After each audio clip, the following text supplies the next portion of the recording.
One of the warmest and best foreign relations of the Philippines are with Canada.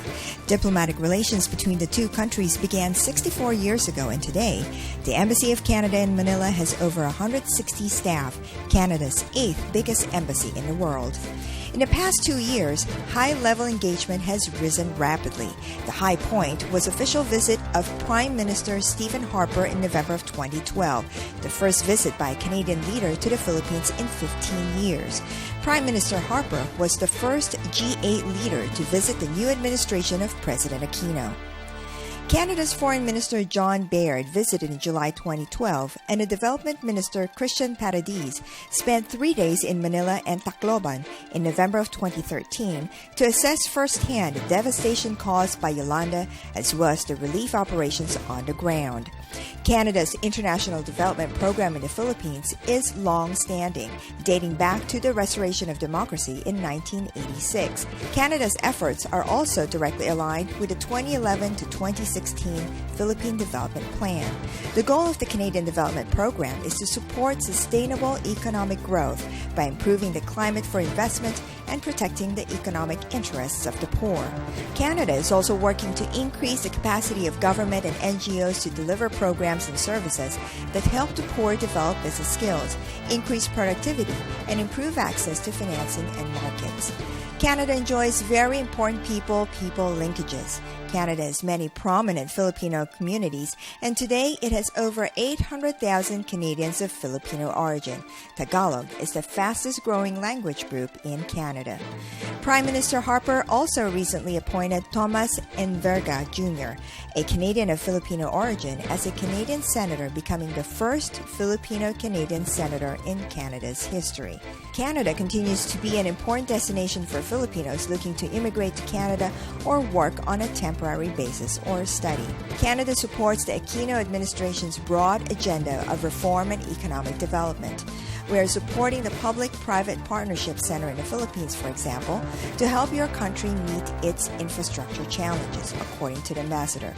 Commercial relationship is maturing, but we need to explore ways of expanding beyond trade links to investment and innovation partnerships. Two-way trade in goods between Canada and the Philippines has remained stable at around $1.5 billion for the past few years, but Canada wants to increase this trade volume. Canadian exports to the Philippines are valued at about $700 million annually. Major Canadian investments in the Philippines include Sun Life, Manulife, and are a major employer of the BPO sector in both Manila and Cebu. Recently, the Department of National Defense signed a $105 million contract with Canada to procure 8 helicopters for the use of the Armed Forces of the Philippines from Bell Helicopters of Canada. Tonight, we have for our guests the Canadian Ambassador to the Philippines, His Excellency Niel Reader, and his Tagalog-speaking wife Irene, and their lovely daughter Amanda.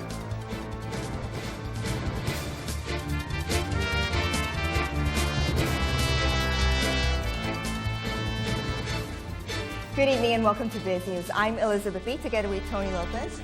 Tonight we have for our guest the Canadian Ambassador, His Excellency Niel Reader. Thank you for being on our show. Thank you very much.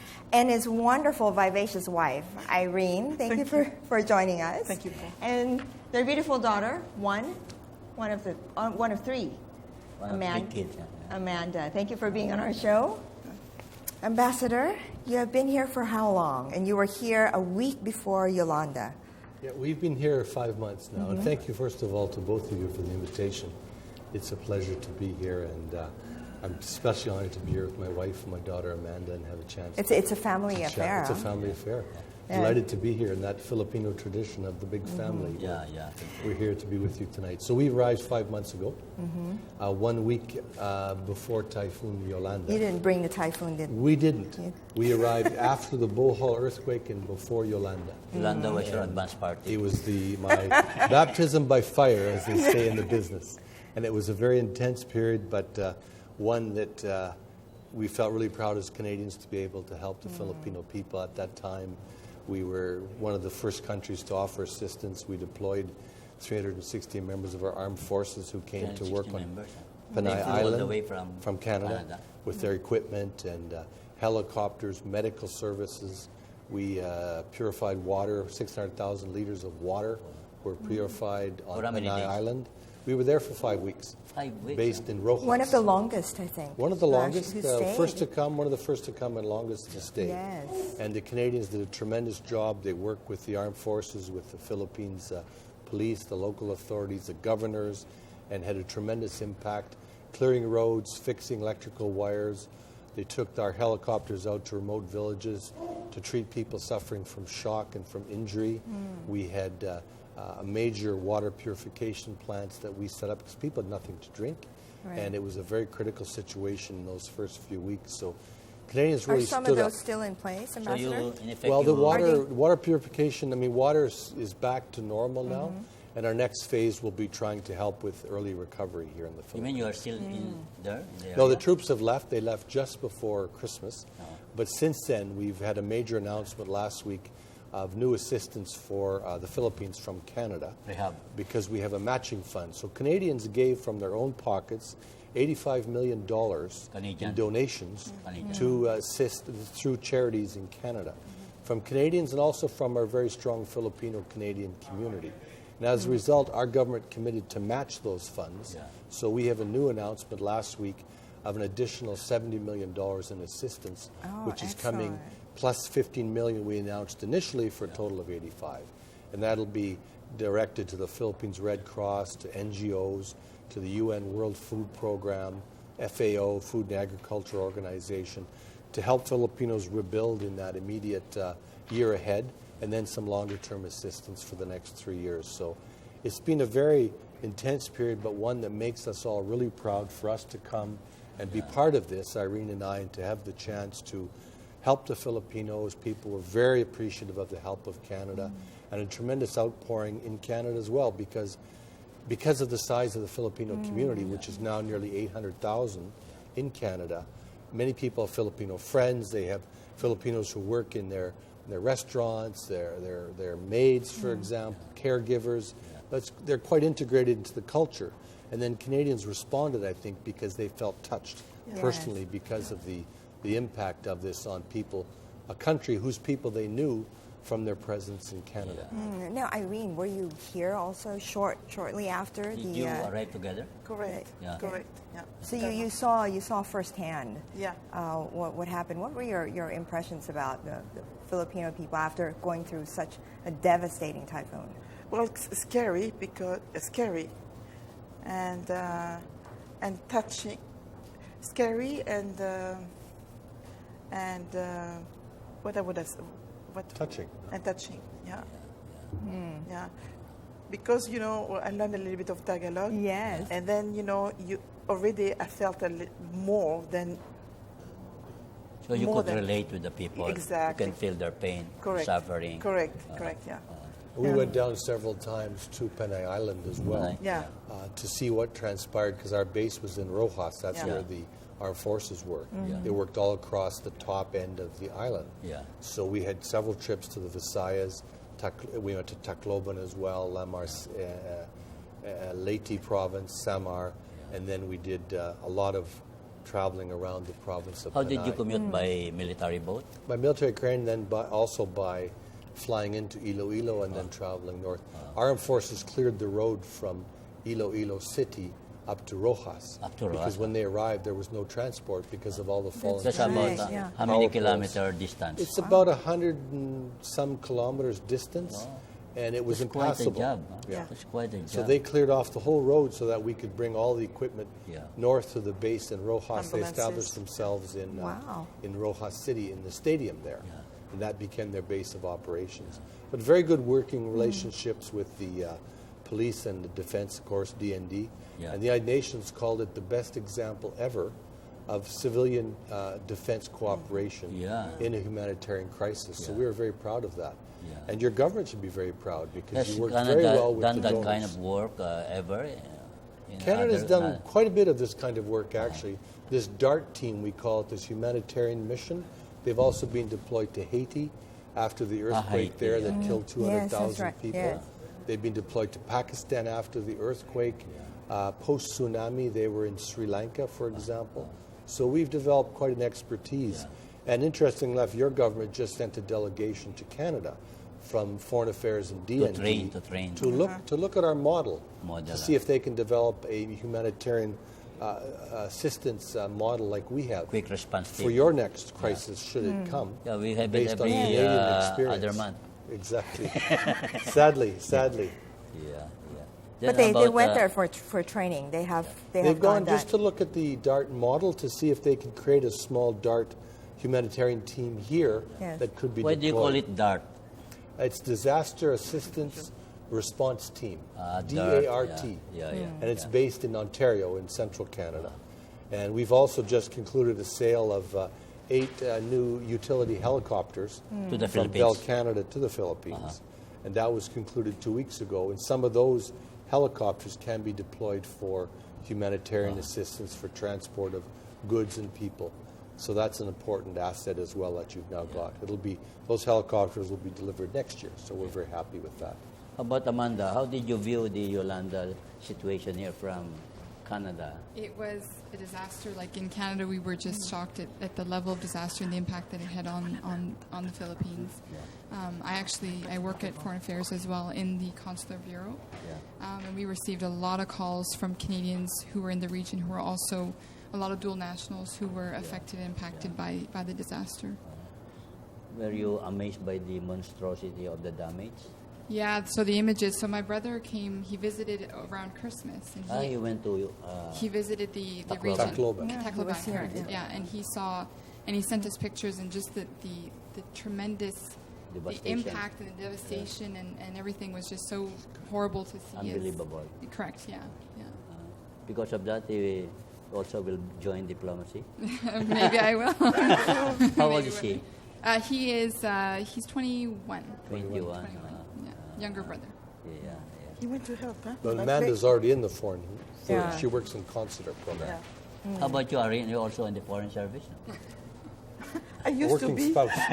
I used to be, but then, She's the most key because she's the one that supports. Yeah. Right? All right, we're going to continue this discussion. We'll be right back. You're watching BizNews.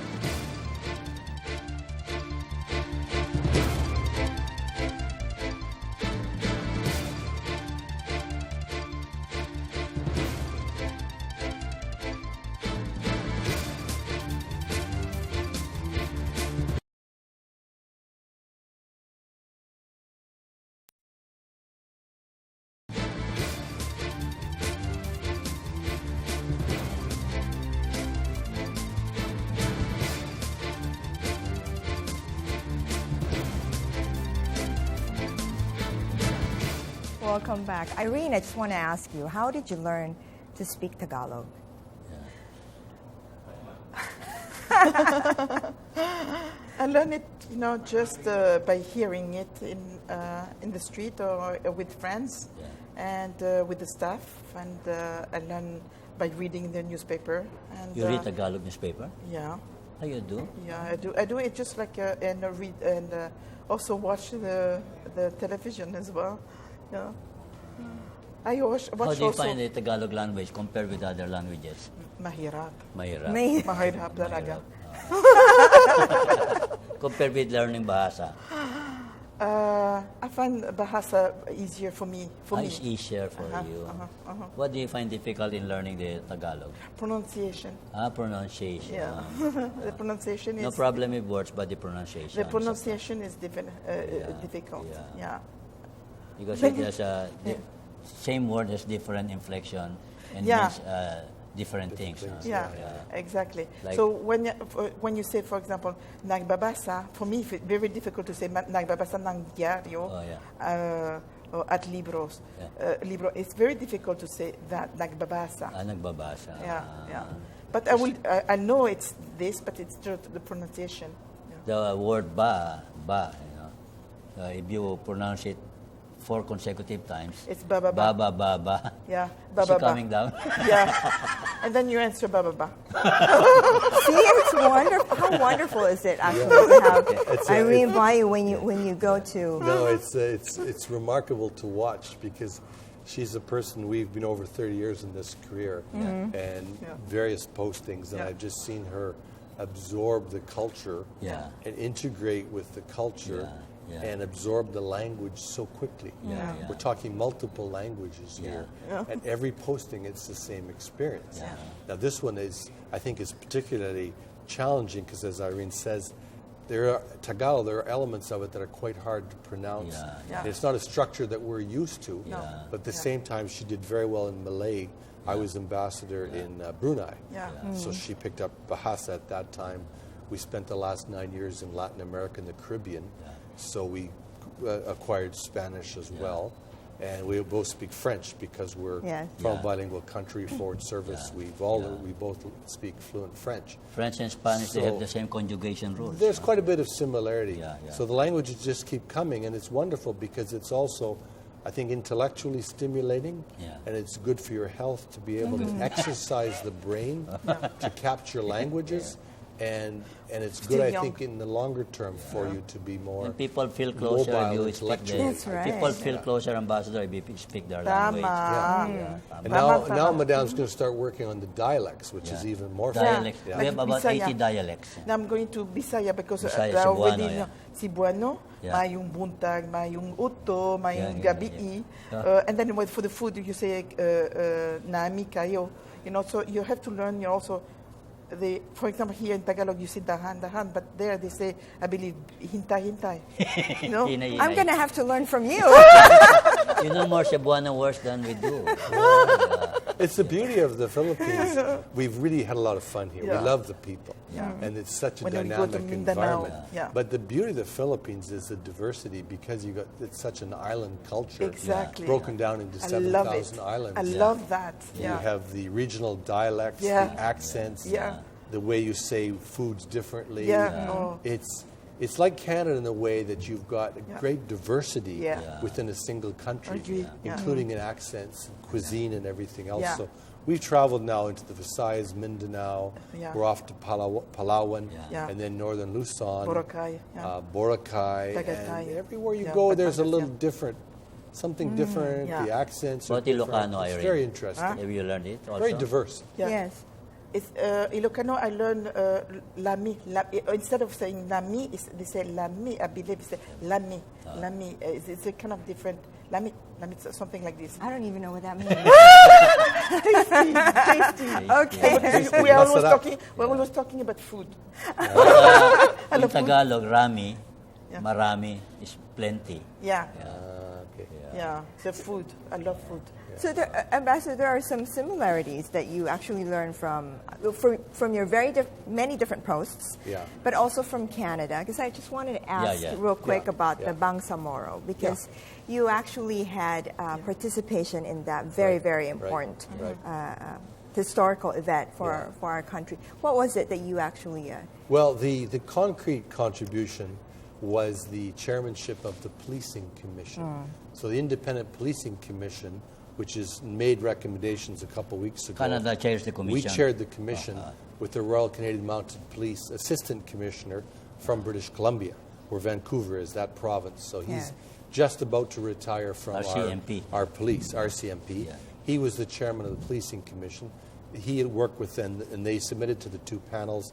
The government and the MILF panel have received the policing recommendations for a policing structure for the new Bangsamoro that would eventually allow for the withdrawal of the armed forces and a new policing entity.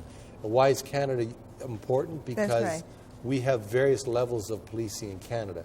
We have a national RCMP, but individual provinces in Canada can also have their own provincial police model and then sub-police models. So our Canadian experience may be relevant to the Bangsamoro because in parallel to that, when I was apprised of the arrangements for revenue sharing, for royalty sharing, for power sharing in the Bangsamoro, it's very similar to Canada. Very similar. It's a federalist model, not a Republican model. Revenue sharing, the locals percentage 75%. for the state, percentage for Bangsamoro, percentage for the national same government. ratio, 75%? I don't know the details in terms of Canada, but the concept of sharing power and sharing revenue is very similar, and they actually studied the Canadian model.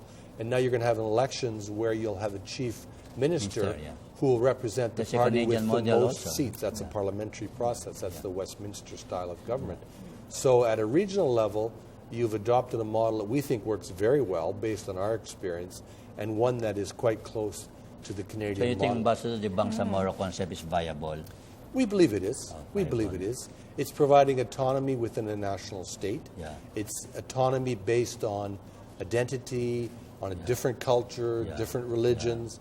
We find that autonomy and devolution of powers is the best way to maintain unity in countries like yours or ours that have great diversity within that country. Our experience has been very good. We've got 20% of Canadians who speak French in the province of Quebec. From the arrival of the British, they've had a high degree of autonomy, preservation of their language, their religion, their civil courts for centuries. It's worked very well in our Canadian experience. The other dimension where we find of interest is our First Nations experience. We have a country with a large Aboriginal community, what you call IPs in the Philippines. Indigenous people. And it's been very challenging in Canada, as in your country. But again, we've had delegations of First Nations peoples who've talked to the Bangsamoro communities about their experiences in Canada. How many IPs does Canada have? We have, I guess it's about 5 to 7% of the population, maybe about 5. But in some provinces, my home province of Saskatchewan in Western Canada is 10% Aboriginal. So we've dealt with... How many is that? How many people is that? That would be about 100,000 in that case. We have a self-governing Aboriginal territory, the Nunavut, which is north of Quebec, north of Montreal. The land mass is the same size as Mexico. Really? And the population is 50,000. 50,000 on 50,000 people. This is Canada. This is Canada's north. Oh my gosh. So we have a self-governing Aboriginal territory where they have, they don't have political parties. They have a round circle in their assembly. There's no parties. You just coalesce around an issue and try to find consensus. The round table. You don't have parties. It's not confrontational like the British or the American model where you sit on benches and you yell at each other.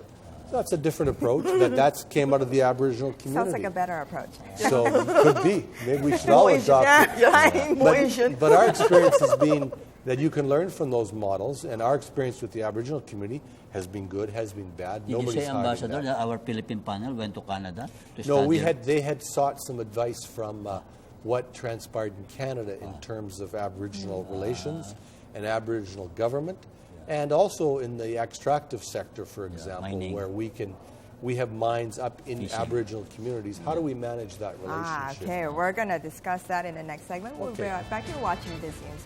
We'll be right back.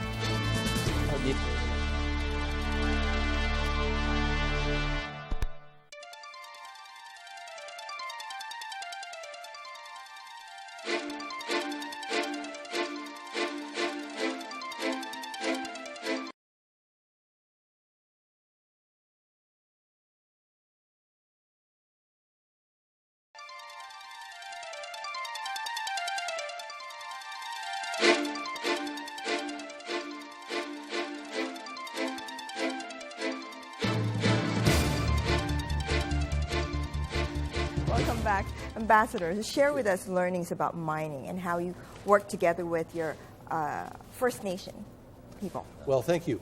I know it's always a challenging subject in the Philippines. Yes, it is. And it's not for Canada or anyone to tell you how you want to people in Manila find 75-25 sharing rather unfavorable to us in Manila. I see. Well, in the case of Canada, what we've done is we've had a long experience with dealing with mining in Aboriginal communities. We're one of the largest mining countries in the world. Many of us grew up in mining communities, and we're now one of the largest international miners. We have in excess of over $60 billion in direct mining investment abroad. So we're Canadian very big miner. Mining companies are in the Philippines. No? Yeah, we have 3 active mines here. We're pleased with our mining presence. It's not for us to tell the government of the Philippines what decisions to make or for your people. All we say is that we have experiences to share. We have best practices. We're corporately social, responsible investors, where you invest with an eye to assisting the community, assisting with training. You now mine in a very environmentally sustainable manner. We have high standards of environmental protection for the mines. It's not like the mining of 50 years ago, where we have a lot of experiences to share, and also how to ensure that the benefits from mining are directed to through royalties to the communities, to infrastructure, construction, and also hiring by quota. For example, in Western Canada, where mines are in regions where there's Aboriginal communities, there's a mandate in the contract that Aboriginals will be a certain percentage of the labor in the mine. That the mining services like food, maintenance of the mine and the camp are managed by Aboriginal companies. You cannot get the contract if you're not Aboriginal. So our experience has been that you can't come into a community and then take the wealth and not provide the royalty, the jobs, the training, and the long-term benefits. So then when the mine closes, you've got a capacity of people who have learned skills. They can take those skills, blue-collar skills, vocational skills, to work in the post-mine environment. So, I won't say it's been easy, but I think Canadians now, we believe we do responsible mining, and we have lessons to share if others are interested. But again, it's a decision for the Philippines. How do you find, Ambassador, our mining regime? Well, I think we're very interested in seeing the scope of the mining bill when it comes forward. We don't want to see a punitive mining royalty that makes it impossible for people to invest. We just want a fair share so that we benefit, but also that the local communities benefit. Because I think what's important now is that you have a country that's highly mineralized. You have great potential. It has to be managed properly. And that's, again, always the challenge. You don't see the policy as being anti-mining? I would say it's challenging now because of the environmental restrictions, but again, we'll wait for the mining bill and see how that goes. And if we're welcome to come in, we'd like to come in. But in Canada, you don't have the intervention of charged groups. Well, we do as well. We have issues like in Canada right now, there's a great debate over, for example, building pipelines to Western Canada, and some of the Aboriginal communities don't want the pipelines going across their reserves, their areas. So, and there's NGOs that don't believe in the mining sector, but that's the legitimate right of dissent, and we accept that. But we think we've been very responsible in our mining practices. It's not the mining of 50 years ago. And the sad part, if I can say, about the Philippines as an outsider, is that because you don't really encourage at this point large-scale responsible mining, you're leaving the mining in the hands of small-scale artisanal mining, which is not really regulated. Those are the ones that destroy the environment. It's environmentally risky. The gold panners. With all respect to them, and then the resources maybe aren't taxed properly. There was articles in the press this week talking about the gap between production and the actual benefits for the state. Somewhere in the middle, you're not getting a benefit from much of this ore that's being processed, and not always in a sustainable manner. Some of our Canadian companies, for example, we were coming out of Latin America, in Central America, what they did was when they established the mine, they gave the small miners, artisanal miners, all had their own quarries, but they were integrated into the larger mining operation. Of the big mines. So they were essentially working for the larger mine, but the larger mine could oversee their activity and make sure that it was it's the same concept in agriculture. That's what we need to do, Contract collaboration with the... So that you end up with small-scale mining, yes, but it has to be responsible. It has to respect the environment. And you, as Filipinos, have to get the benefit from the royalties. Have you visited, Irene, some of the mining provinces like Davao? We were. Actually, we just arrived from Jansan. Jansan. Yeah. We went to Davao and Jansan. Yeah. It's beautiful there. Beautiful. Went to Lake Cebu. Lake Cebu also. We have a development project in Lake Cebu, which is really Lake interesting Cebu. with the Taboli women. So Canada's development assistance program is building up tourism circuits fabric of the and tourism centers for women to sell their handicraft. So they now are funded by Canada You're training to the create Tibuli guides, women. to create handicraft, to market the Because their handicraft. problem is transmitting the art to Exactly. the next Exactly. generation. Exactly. Nobody wants to And take it selling up. what they make, which Yeah. is beautiful. Yeah. So we visited Lake Cebu, and they actually showed us their handicraft, the Dream Weavers, Yeah. very well known. It was really an exciting experience. And we supported them, so we bought... We did indeed. You did. We're leaving money in your economy.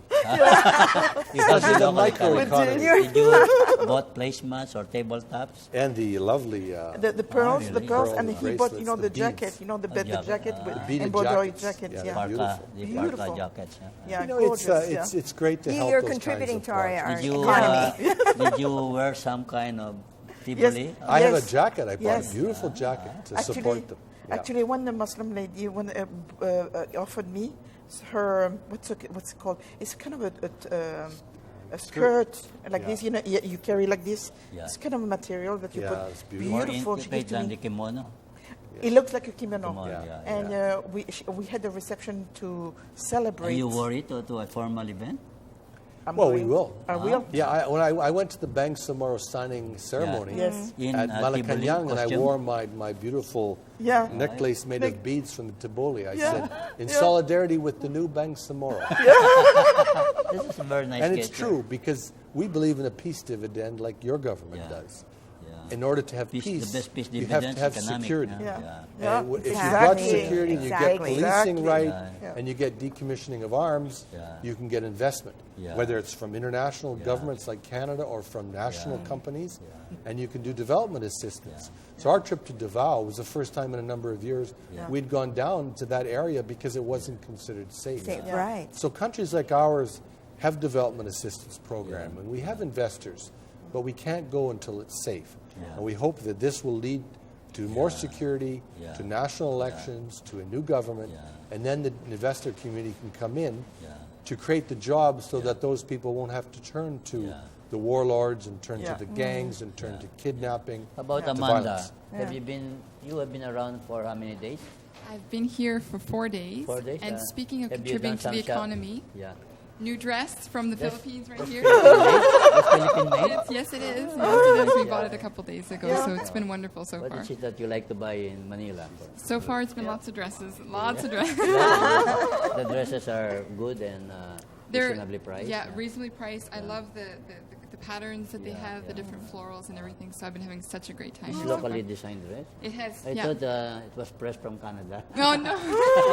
I came with an empty suitcase, and I plan to leave with lots of new clothes. So what are you looking forward to, especially when your parents actually are Well, we're have gonna gone go. through so many? What are you looking Yeah, forward so to? we're gonna go to a few different beach resorts. Go look Yeah. at, go swim in the ocean, enjoy the heat. So far, I've really been enjoying the heat here. You like the It's heat? been I love it. Coming from a Canadian winter, we're really enjoying the 30 plus Toronto degrees. at one time was minus 14 Yes. to minus 40. Yes, so Yeah. this winter we had minus 37 in Ottawa, where I live. So it Oh was my very gosh. cold. So very much enjoying the heat. Is that here. normal? Minus.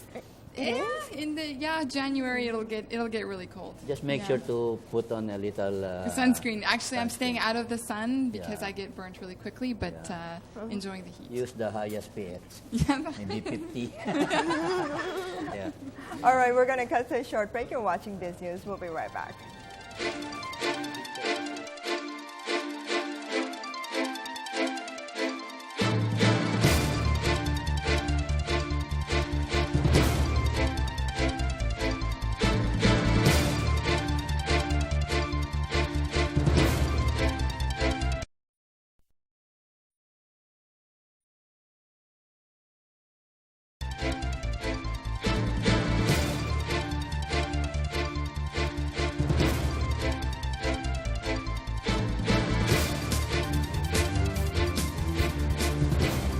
Welcome back. So, Ambassador, let's talk about expanding our trade relations.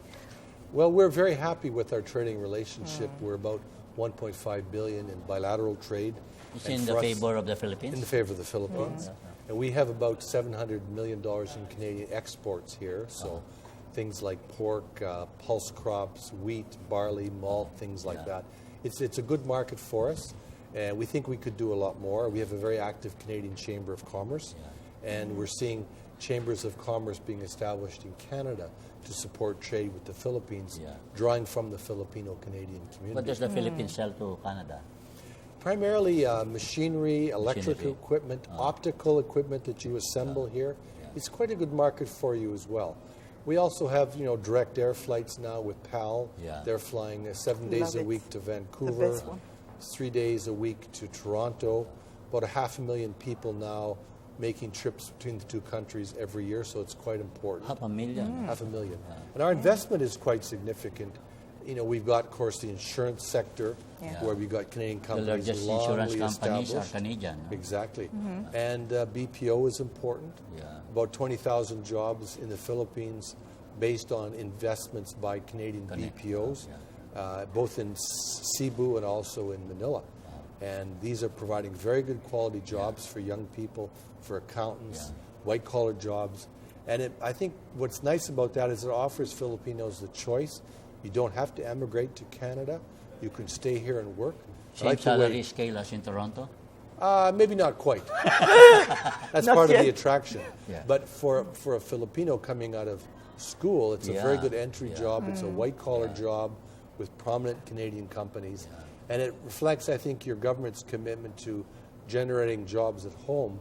Yeah. I like the way your president says, emigrating should be an option, not a requirement. Yeah. So we attract people who emigrate to Canada.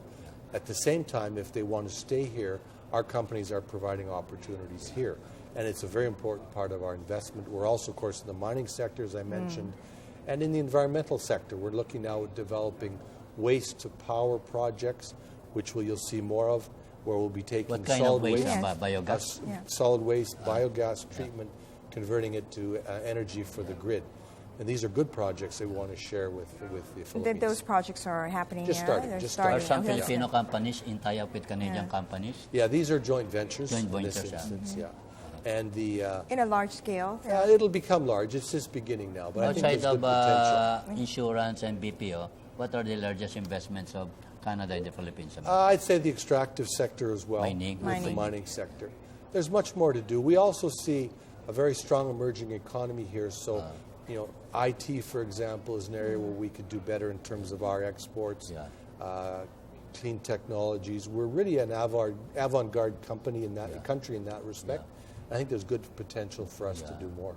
You used to have a program which you have retired Canadian executives coming to this country and to train entrepreneurs. Exactly. Do you still have that? It still exists. It's called CISO. CISO. And individuals here or groups here can seek to have these executives come. They're retirees who spend all their year in different sectors, and they can go abroad and work to provide assistance and share their knowledge with countries that have particular projects. How does one avail himself of that? You can go through, it's the Canadian Executive Services Overseas, CISO. So he will write the embassy? You can contact them, and they generally do this. It's really not a great cost, but it provides the opportunity for that expertise to be shared with countries like Canada. Canada seems to focus or put a higher level of importance in the Philippines. There's been a high degree of travels between your top officials and ours. It's been a very warm relationship. The Prime Minister Harper came in 2012. He was the first Canadian Prime Minister to come over. Exactly. And the first Prime Minister in 15 years. In 15 years. And the first G7, G8 leader to come after the inauguration of President Aquino. President Aquino's mother, Cory, also made her first state visit to Canada after the EDSA revolution. So there's a lot of parallels, and your president talks about his time when he was living in Boston for a period.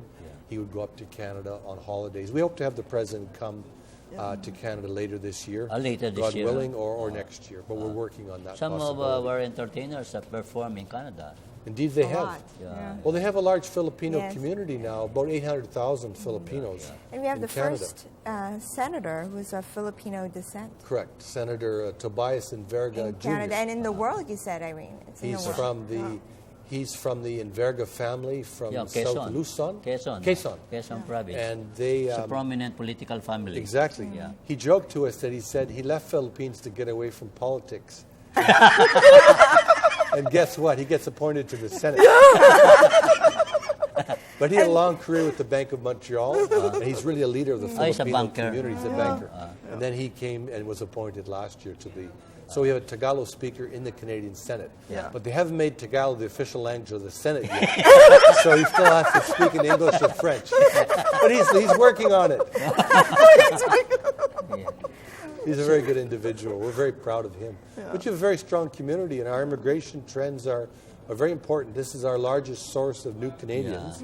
30,000 plus visas for immigrants issued last year. The Canadian Embassy is one of the busiest in the world. Consulates in the world. Yeah, one of the busiest. In terms of visa activity, yes. Yeah. We're looking at 30,000 immigrants per year. 30,000 still. 10,000 temporary workers. And another 30,000 plus visitor visas. Visitor. So that's a tourist visa? Tourist visas primarily. So a total of what, 70? Oh, 70,000. 70,000. So very open to immigration to Canada. We're a country of immigration. We've always been a country, a large country, small population. Yeah. We drew from Europe, we Very drew large from France, territory. United Kingdom. Canada is one of the richest countries on earth. You are probably richer than the United States in terms of resources. Probably. We're certainly in a similar category, but with a small population and also an aging population. Aging, so we're looking for young people to come and work. It's a Yeah. strong economy, forever young. Yes. Yeah. So we need the guest you workers issue more to help us with immigrant visas, labor. That's Ambassador. right. You issue more immigrant visas than the United States per year? I don't know about the United States, but we're in the top three. The three top sources for Canada right now are from China, India, and the Philippines. Oh, really? Yeah. So our new Canadians are 50% Asia-Pacific origin. And that's led to very large communities across the country and very good people who've settled in very, very well. The lowest unemployment rate among immigrants is among the Filipino among community. Filipinos. Yeah. And the largest immigrant community in Canada is north. It's from the Philippines. Yes. North. So North go figure, to what they came from 35 degrees Celsius to go work in our most extreme conditions. Yeah. And they say that this is the resilience and that spirit of the Filipino people. Yes. They're working in Nunavut, in the Yukon, Northwest Territories. The largest foreign-born community is Filipino. They're miners. Those are challenging environments. They're in the miners, winter. engineers. Miners, engineers, could be in the service sector, could be oil and gas. Yeah. The diamond industry is very important You there. produce diamonds? And they're coming up to 35 degrees, minus 40 in the winter. Minus 40. Minus Nunavut 40. is severe. And there's Filipinos in Iqaluit, the capital of Nunavut, who are working in restaurants. And that is probably the most severe weather in Canada. In 35 degrees almost minus. in the winter, almost no light. Because of the proximity to the Arctic Circle, it's like 3 or 4 hours of daylight, and the rest is twilight or dark. In the summer, it's day all day long. And Filipinos it's light all day long. There's no night. It's only twilight for 4 hours. And these are the Filipinos who are the largest foreign community. They're remarkable. We saw it with Yolanda. It's the bounce back. We saw it in the vitality of your people and their ability to adapt to cultures and to work abroad. And even in Canada's case, in very extreme conditions. Yeah, we have to learn from you. We do. But Canadians love the Philippines too. We're sending 120,000 tourists a year to your country. 120,000 tourists. Per year. We're now in your top 10 of arrivals from Canada. And your tourism agency just sent a delegation to Canada on a road show to promote tourism, because we love the people, we love the food, the fruit, and we love the weather. That's why Amanda's here. That's why Amanda's here. Exactly. All right, we're going to cut to a short break. You're watching BizNews. We'll be right back.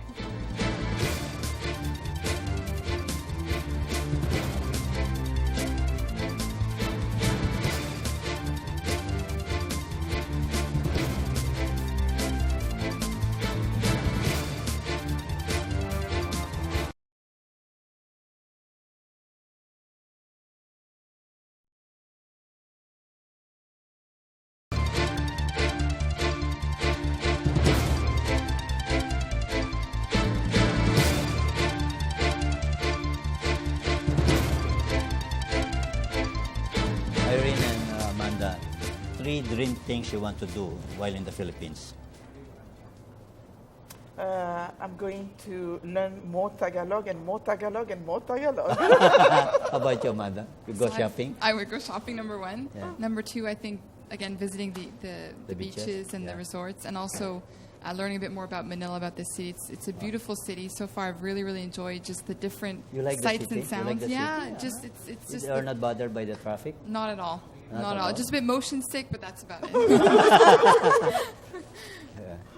Well, Ambassador, what is the future of Philippine-Canada relations? Well, I think it's a terrific relationship. I think I've got the best job in the Canadian Foreign Service. We couldn't be happier, and it's so much fun to be in a country with blessed by such nice people who genuinely like working with you, who exude empathy, compassion, and so many family connections to Canada.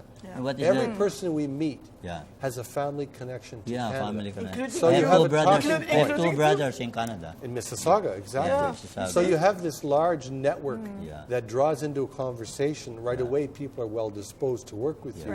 It opens doors. It provides you with talking points. It's an entree with people. And they're all very proud to have people there. They're proud as Filipinos. But the beauty of Canada, it's a multicultural environment. You can be Canadian and Filipino. You can have multiple passports as a Canadian. We don't judge you from where you're from because you're from other countries that have integrated into Canada. And the Canadians, I notice, are among the most unbiased people on earth. Yes.